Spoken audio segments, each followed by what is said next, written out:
जय हिंद फ्रेंड्स। तो हम पढ़े थे शिक्षा मनोविज्ञान के बारे में। देखो 2-3 दिन हो गए, मैं बहुत फास्टली आ रही हूँ, फास्ट जाके। तो आज भी कुछ ऐसा ही करेंगे, फटाफट से पढ़ेंगे। शिक्षा मनोविज्ञान की कुछ प्रमुख विधियों के बारे में पढ़ेंगे। देखो आपको याद करने की जिम्मेदारी मैंने ली थी, और जब से मनोविज्ञान के सेशन शुरू हुए ना, जब से मनोविज्ञान की सीरीज शुरू हुई, मैं आपके साथ अच्छे से कनेक्ट नहीं हो पा रही हूँ। लेकिन देखो कोशिश करेंगे कुछ दिनों में मैं थोड़ा सा लंबा वीडियो बना पाऊँ। अभी मुश्किल से 10 से 12 मिनट का वीडियो बनेगा। हाँ, लेकिन ये मैं आपको आश्वासन देती हूँ कि हम जब भी थोड़ा सा लंबा वीडियो बनाएंगे ना, तो आपको चीजें अच्छे से याद करा के ही आगे कंटिन्यू करेंगे। तो बहुत ज्यादा बात नहीं कर पाऊंगी मैं, वरना फिर हमारा सेशन छूट जाएगा, है ना। तो बेसिकली आज भी हम पढ़ने वाले मनोविज्ञान की प्रमुख वीडियो के बारे में। तो फटाफट से अपन देखो समझने की कोशिश करिएगा, वरना फिर बिना समझाए जाना मुझे भी पसंद नहीं आता, है ना। तो देखो आज अपन मनोविज्ञान की प्रमुख वीडियो के बारे में पढ़ने वाले हैं। देखो संडे है कल, तो कल अपन रिवीजन भी करेंगे अच्छे से। बेसिकली चीजों को एक साथ पढ़ना है हमको, पूरी वीक पढ़ना है, और संडे को उनको रिवाइज करना है चीजों का, ना।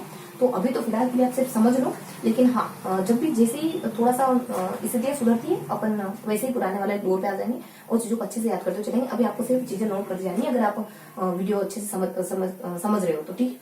तो यहाँ पर देख लेते हैं मनोविज्ञान की प्रमुख शिक्षण विधि के बारे में। मनोविज्ञान की प्रमुख, देखो बहुत ज्यादा लंबे लंबे शब्द नहीं लिख पाऊंगी मैं। प्रमुख शिक्षण विधियां, इसमें क्या देखने वाले हैं, इसमें अपन है ना 10 से 12 शिक्षण विधियां पढ़ेंगे। तो क्या क्या पढ़ेंगे अपन 10 से 12 शिक्षण विधियों में? एक आधी तो अपन कुछ वस्तुनिष्ठ व्यक्तिनिष्ठ विधि पढ़ लेंगे, एक आधी अपन कुछ वस्तुनिष्ठ विधि पढ़ लेंगे। इसके बाद बहुत सारी भरमार पढ़ेंगे विधियों की। तो कौन कौन सी विधियां पढ़ने वाले हैं अपन? तो मनोविज्ञान की प्रमुख शिक्षण विधि में अपन फटाफट से देख लेते हैं। फर्स्टली अपन देखने वाले हैं व्यक्तिनिष्ठ विधि है, व्यक्तिनिष्ठ। तो व्यक्तिनिष्ठ विधि में अपन देखने वाले दो विधियां देखने वाले हैं। एक तो अपन देखने वाले हैं आत्मनिरीक्षण, और दूसरा आत्मकथा। आत्मनिरीक्षण और दूसरा देखने वाले गाथा वर्णन विधि देखने वाले। और देन अपन वस्तुनिष्ठ में देखने वाले। वस्तुनिष्ठ विधि में अपन वस्तुनिष्ठ विधि के अंतर्गत एक विधि देखेंगे जिसको कि अपन निरीक्षण विधि, अवलोकन विधि या फिर प्रेक्षण विधि के नाम से जानते हैं। निरीक्षण, अवलोकन या फिर प्रेक्षण के नाम से जानते हैं। इन दोनों के बारे में थोड़ा सा पढ़ लेते फिर आगे बढ़ते हैं। देखो अपन आत्मनिरीक्षण विधि के बारे में क्या देखने वाले? आत्मनिरीक्षण विधि के बारे में अपन हल्की जानकारी लेने वाले। कुछ आत्मनिरीक्षण विधि किसे कहते हैं और इसके गुणों दोष के बारे में। आत्मनिरीक्षण खुद के बारे में खुद देखना, आत्मनिरीक्षण क्या कहता है। आत्मनिरीक्षण में 3-4 व्यक्तियों का नाम देखेंगे, थोड़ा सा सुन लो है। आत्मनिरीक्षण विधि में 3-4 व्यक्तियों का नाम देखने वाले। एक विलियम वुंट, एक जॉन लोक वगैरह आते हैं। बेसिकली ये आत्मनिरीक्षण विधि को लेकर के आते हैं, लेकिन वुंट और टिश्नर शिक्षा मनोविज्ञान में इस विधि को लेकर है। और एक विलियम जेम्स करके व्यक्ति होते हैं, वो कहते हैं कि आत्मनिरीक्षण विधि तो वही विधि हो गई कि आप हाथ में लैंप लेके और अंधेरे को ढूंढने जा रहे हो। तो इस तरीके से 2-3 व्यक्ति रहते हैं, इससे संबंधित रहते हैं। तो कौन कौन व्यक्ति इससे संबंधित माने जाते हैं? फटाफट से थोड़ा देखेंगे। जॉन लोक कौन है? जॉन लोक आ जाते हैं। और देन वुंट और टिचनर वगैरह आ जाते हैं। देन एक आ जाते हैं विलियम जेम्स कहते हैं, वो वाली बात है ना, लैंप वाली बात। और इसके बाद सेकेंडली आ जाती है अपनी गाथा वर्णन। इसमें अपने हाथों से कुछ गाथा लिखी जाती है, कुछ पोएम लिखी जाते हैं। उसका निरीक्षण, अवलोकन, प्रेक्षण। इसमें ना क्या होता है कि आपको मतलब ऑब्जर्व करा जाता है, दूर से देखा जाता है। तो इसमें क्या, इसके जनक जो होते हैं वॉटसन माने जाते हैं। और इसके गुण दोष देखेंगे, और इसका उपयोग किसके लिए किया जाता है? तो बच्चों के लिए करा जाता है, जानवरों के लिए करा जाता है, और कुछ पागल व्यक्तियों के लिए करा जाते हैं। और देन इसके प्रकार होते हैं। इसके प्रकार कुछ सहयोगी हो सकता है, असहयोगी वगैरह भी हो सकता है। और इसके साथ एक वास्तविक भी हो सकता है। उसके बाद अवलोकन, औपचारिक अवलोकन, अनौपचारिक अवलोकन, उसके बाद निर्देशित अवलोकन, प्रामाणिक अवलोकन। तो ये बेसिक जानकारी होती है। देखो इसके प्रतिवेदक वॉटसन माने जाते हैं। और इसके प्रकार हो सकते हैं कुछ जैसे कि अवलोकन के 4 प्रकार है, वो सारे औपचारिक अवलोकन है, अनौपचारिक अवलोकन है। अवलोकन के सारे ना औपचारिक, अनौपचारिक, निर्देशित, प्रामाणिक। और पागलों के लिए हो गया, तो देखो बिल्कुल हिंट लिख दो खाली। पागलों के लिए हो जाता है, जानवरों के लिए जी लिख देते हैं, जानवरों के लिए हो जाता है, और बच्चों के लिए हो जाता है। इनके लिए इनका प्रयोग करा जाता है। और देन बस इसके प्रकार वगैरह और इतने जानकारी। इसके गुण दोष आते हैं। अवलोकन विधि के गुण होते हैं कि इसकी अच्छी बात क्या होती है कि ना ये पूरी तरीके से वस्तुनिष्ठ होती है, बहुत ज्यादा विश्वसनीय विधि होती है, क्रमबद्ध तरीके से चलती है विधि। और देन ये परिवर्तनीय विधि मानी जाती है। और इसमें आप छोटे बच्चों का अवलोकन वगैरह कर सकते हो। और देन इसकी बुरी बात ये हो सकती है कि ये इसमें ना वस्तुनिष्ठता कम पाई जाती है। और देन इसमें जो ऑब्जर्व करने वाला है बहुत ज्यादा प्रशिक्षित व्यक्ति होना चाहिए। ये सारी बातें होती है इसमें। और इसके अलावा अपन देखने वाले प्रयोगात्मक विधि। देखो अभी देखने वाले अपन एक निष्ठ होगी प्रयोगात्मक देखेंगे। और व्यक्ति इतिहास विधि के बारे में देखेंगे। देखो प्रयोगात्मक विधि क्या देखते हैं? प्रयोगात्मक विधि ये देखेंगे अपन इसके गुण दोष क्या हो सकते हैं, इसके चरण क्या हो सकते हैं, और ये विधि एक्चुअली है क्या, ये 3 पॉइंट देखने वाले। तो ये विधि क्या है, एक विलियम वुंट करके व्यक्ति आते हैं, उसके प्रतिपादक माने जाते हैं। इसके स्टेप बहुत सारे होते हैं। इसके स्टेप में थोड़ी सी ट्रिकी तरीके से देखेंगे कि सबसे और वसन वापस ले लो। सबसे क्या, स से और व स वाय है ना, व स न और वा प स। तो देखो इसकी स्टेप क्या है, इसका चरण क्या है। सबसे अपने कुछ समस्या आ जाएगा, फिर 2-3 आते हैं ना, मतलब कि 2-3 है ये इस पे।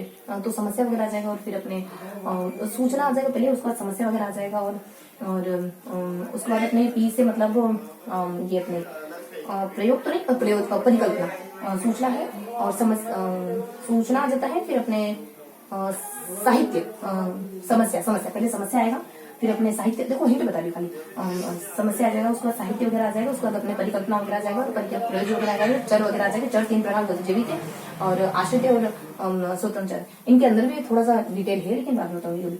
और उसके बाद योजना वगैरह आ जाएगा, और ऐसे अपने फिर ऐसे अपने योजना है और सामग्री है और नियंत्रण है, और नियंत्रण करना है और निर्देश वगैरह है, और वापस से वी से अपने कुछ नियंत्रण है, निर्देश है, और विधि वगैरह है, और प्रस्तुति विधि है, और परिणाम है, और फिर अपने सामान्यीकरण, ये इसके चरण माने जाते हैं। ठीक है, और देन बता दीजिए इसकी अच्छी बात है, इसकी बुरी बात है। ये ना, ये जो विधि है, ये इसमें अच्छी बात है, इसके लाभ बहुत सारे, पाठ्यक्रम बनाने में, सिलेबस, समय सारणी वगैरह बनाने में वैज्ञानिक होती है, विश्वसनीय होती है, वस्तुनिष्ठ होती है विधि, और शिक्षा और मनोविज्ञान के उद्देश्यों के लिए अच्छी होती है। इस तरह के बहुत सारे इसके उद्देश्य है ना, तो ये उद्देश्य ध्यान रखेंगे। और इसकी बुरी बातें क्या हो सकती है कि महंगी बहुत ज्यादा होती है, समय बहुत ज्यादा लगता है इसमें, और समय है महंगी, और प्रशिक्षण की जरूरत होती है। बाकी व्यक्ति इतिहास सिद्धि क्या होती है, वॉटसन इसके प्रतिपादक माने जाते हैं। इसमें 2-3 बातें और होती है, समय तो बहुत जल्दी हो रहा है। ठीक है, मोशन इसके प्रतिपादक माने जाते हैं। अब सुन लो थोड़ा सा, मोशन इसके प्रतिपादक क्या माने जाते हैं। और व्यक्ति इतिहास के गुण दोष बताने होते हैं। व्यक्ति इतिहास विधि जो पागल क्या मानसिक वगैरह हो जाते हैं, निबंधित बालक हो जाते हैं, समस्या के बालक हो जाते हैं, प्रतिभाशाली कुछ वगैरह, इन सब बालकों की अच्छी बात है। इनकी बुरी बातें मानी जाती है कि इसमें समय बहुत ज्यादा लग जाता है, और एक व्यक्तिनिष्ठ विधि होती है व्यक्ति इतिहास विधि। उसके बाद क्रोन को कहते हैं कि किसी गंभीर विषय को जानना होना तो विधि का इस्तेमाल करना चाहिए।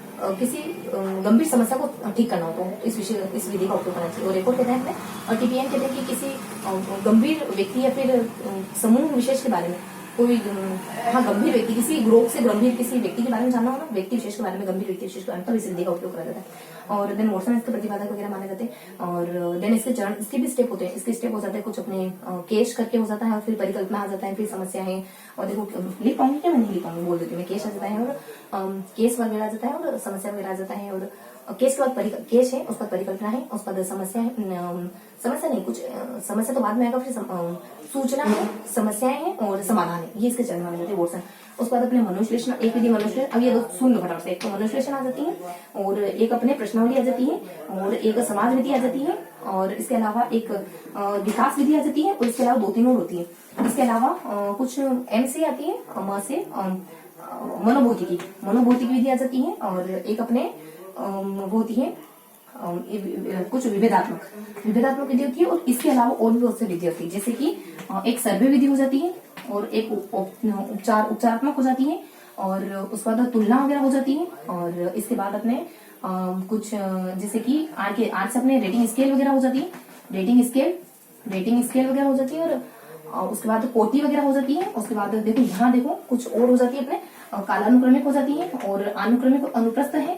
उसके बाद अनुक्रमिक है। इसके बाद और भी वर्गीकरण हुआ, लेकिन यहाँ तक नहीं, यहाँ तक और अलग आधार पर बांटा गया विधियों को। तो देखो थोड़ा सा यहाँ बता दीजिए मैं, तो यहाँ बांटा है। एक तो अवलोकन के आधार पर कुछ 3 विधियां होती है, ये अलग तरीके का वर्गीकरण है। अवलोकन के आधार पर भी विधियां होती है कुछ, और कुछ प्रतिपादन के आधार पर भी होती है। अवलोकन पे वही कुछ अपने अंतर्मुखी, बहिर्मुखी, प्रयोगात्मक, अंतर्मुखी है, बहिर्मुखी और प्रयोगात्मक। और यहाँ अपने यहाँ अपने आ जाती है कुछ प्रतिपादन के आधार पर विधि कितनी प्रकार की होती है। तो ये है बेसिकली कुछ 5 प्रकार की होती है। ये अपने मनोविश्लेषण है, केस है, तुलना है, विकास है, और लास्ट में अपने कुछ रोग है ना। तो कुछ क्या क्या बोला मैंने, सबसे पहले अपने केस वगैरह है, मनोविश्लेषण है, और तुलना है, तुलना है ना, टी वगैरह तुलना है, उसके बाद विकास वगैरह, और लास्ट अपने तुलना, विकास, और फिर रोग वगैरह आ जाता है। और 2-3 बातें आती है सबसे शिक्षा, वो बातें मैं आपको फिर बता दूंगी, तो बता देती चलो 2-3 बातें सुन लो। एक तो डेमोक्रेट्स आ जाता है। डेमोक्रेट्स है ना, ये एक पहले दार्शनिक है जो कहते हैं बच्चे की पढ़ाई में घरेलू एजुकेशन बहुत मायने रखती है, डेमोक्रेट्स। दूसरे कहते हैं कि शिक्षा विज्ञान की पहली परीक्षा 1896 में जोन लोग के द्वारा खोली गई थी, शिकागो में खोली गई थी, ध्यान रखा। अब मैं इन विधि के बारे में जानकारी देते हैं। मनोविश्लेषण के प्रतिपादक फाइल माने जाते हैं। मनोविश्लेषण अवचेतन के बारे में जानकारी इकट्ठा करना, स्वप्न से, साहचर्य से, शब्द से, इनसे। और प्रश्नावली सुकरात वगैरह माने जाते हैं। विलियम वुड माने जाते हैं वैसे तो। और वुड और हॉट कहते हैं कि ये ना एक ऐसा फॉर्म होता है जिसमें आपको खुद को आंसर करना होता है। उसके बाद समाज नीति में मोरल माने जाते हैं, सामाजिक समूह का अध्ययन होता है। उसके बाद समाज नीति और एक और कहेंगे मनुष्य और विकासात्मक जिनके अध्ययन माने बालिक विकास करते हैं। उसके बाद मनोविश्लेषण, अच्छा ये मनोगति की और मनोबुद्धि की शरीर का अध्ययन होता है। इसमें 3 भाग करे हुए। औसत आ जाता है, और उसके बाद अपनी सीमा वगैरह आ जाता है, और औसत है, सीमा है, और लास्टली सतत उद्दीपन करती है। मैं थोड़ा थोड़ा बताएगा, कभी बताऊंगा। और फिर विभेद मतलब व्यक्ति को भिन्नता का अध्ययन करा जाता है। उसको सर्वे बेसिकली ना, इसको संवेदात्मक भी कहते हैं, संबंधात्मक भी कहते हैं इसको, और एक और को कहता है बस एक दो नाम और इसके, संबंधात्मक और सर्वे और विभेद। और सर्वे में ज्यादा कुछ नहीं होता है, जब प्रयोगात्मक विधि काम नहीं करती उससे समस्या सोल्व नहीं होती, और जब एक स्वतंत्र चर के जोड़ तोड़ से समस्या सोल्व नहीं होती तो इसका उपयोग करते हैं। बहुत सारे प्रकार आते हैं उपचार के लिए, समस्या के सवाल के लिए। और फिर आ जाता है तुलना, अरस्तु ने प्रयोग करा इसका। और देन आ जाता है अपने रेटिंग इसका क्रम निर्धारण मापन। रेटिंग इसका 3 ए बी होता है, ऐसे ध्यान रखो, ऐसे आंकी का जाता है, ऐसे एक आकृति वगैरह आ जाता है, बी से अपने बाधक वगैरह और कोटि वगैरह, इसमें आपके जो गुण होते हैं ना उनको उच्च कोटि निम्न कोटि में कैटेगराइज करा जाता है। उसके बाद अपने ये कौन सी अपने कालानुक्रम में क्या होता है, एक समय होता है और बहुत सारे आयु वर्ग के बच्चे होते हैं, तो एक ही समय उनका अध्ययन करते हैं। और उसका अनुप्रस्थ में क्या होता है, अलग अलग समय होते हैं, और बच्चा एक ही आयु वर्ग के बच्चे होते हैं, बिल्कुल जस्ट इसकी विपरीत है, ध्यान रखना। और इसमें क्या होता है, अलग अलग समय, ये दोनों का मेला जुला अनुक्रमिक, दोनों अलग अलग समय होते हैं और अलग अलग व्यक्ति होते हैं, तो उनके अलग अलग आयु वर्ग के बच्चों का समूह बनाया जाता है और अलग अलग समय उनका अध्ययन करा जाता है। तो ये बातें होती है।